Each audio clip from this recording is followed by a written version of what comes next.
plug into Moxy, and then kind of become a play-to-earn game through the Moxy ecosystem.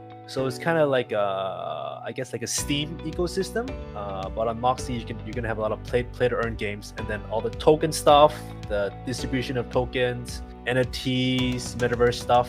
It's all going to, you can just create, game developers who develop serious games can just concentrate on their serious game and just plug into Moxy and then become a play-to-earn game. So you're gonna get higher quality AAA games that can become play-to-earn games more easily. And they run on Flow, which is from Dapper Labs, which is the team behind CryptoKitties. So the CryptoKitties team did, Dapper Labs, they built the Flow blockchain just so the NFTs aren't so costly to create and transact and stuff, because they used to be on Ethereum, right? So it was too expensive. So now they have Flow. Moxy is running on Flow, on the Flow blockchain. NBA Top Shot is also on the Flow blockchain. So a lot of big names are deciding to launch on Flow. So I think it's going to be around for a while. So you don't have to worry about the blockchain not working. So the reason I'm interested in this project is, okay, the idea is okay, but it sounds very ambitious, right? You're going to be like the Steam of the play-to-earn gaming universe. Who are you guys to think that you can launch something so ambitious? So I looked at the team, and okay, the chief knowledge officer is this guy, Nolan Bushnell, one of the founders of Atari, creator of Pong. I think he did Chuck E. Cheese. I think when Steve Jobs started Apple, he offered him like a share of Apple for him to join Apple in the beginning. He didn't take it, but just this is the Steve Jobs used to work for Nolan Bushnell at Atari, I think. So this is a pretty important guy in the gaming, in Silicon Valley, and in the tech industry in general. Okay, so this is a pretty big name.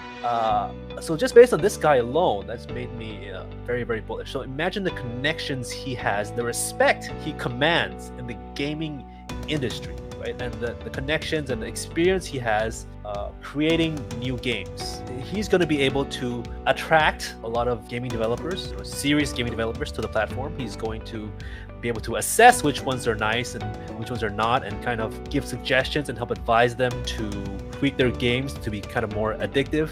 And he was here in this, he was raised in this age where people kind of they put coins into machines to play games. So I think he can bring a lot of experience where people need to kind of put more tokens in to keep playing, to get more stuff. I think he can bring some invaluable experience there as well. Not just that, let's see who else we have, right? We have this guy, Lawrence Siegel, also from Atari, president of Sega Europe, the co-founder of Microprose Games. Microprose Games, Civilization, maybe you've heard of that. Railroad Tycoon. I remember playing like a Magic the Gathering game when I was a kid, also by Microprose, pretty big name. And also, I think this guy, Zai Ortiz, worked on Iron Man. He created the Jarvis system holograms in Marvel's Iron Man.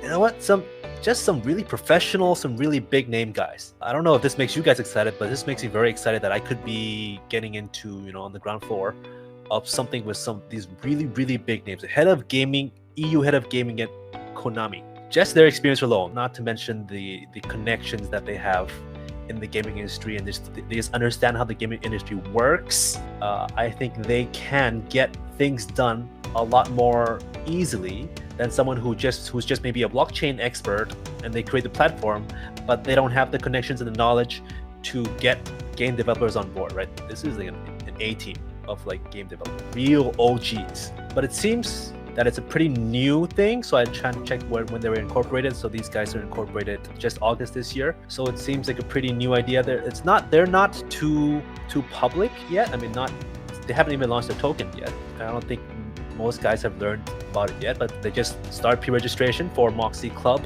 and this month they're going to do their token sale. Okay, so try to get into the pre-sale if you can. Register for the Moxy Club to do the KYC, and if you pass, then you can get into the pre-sale.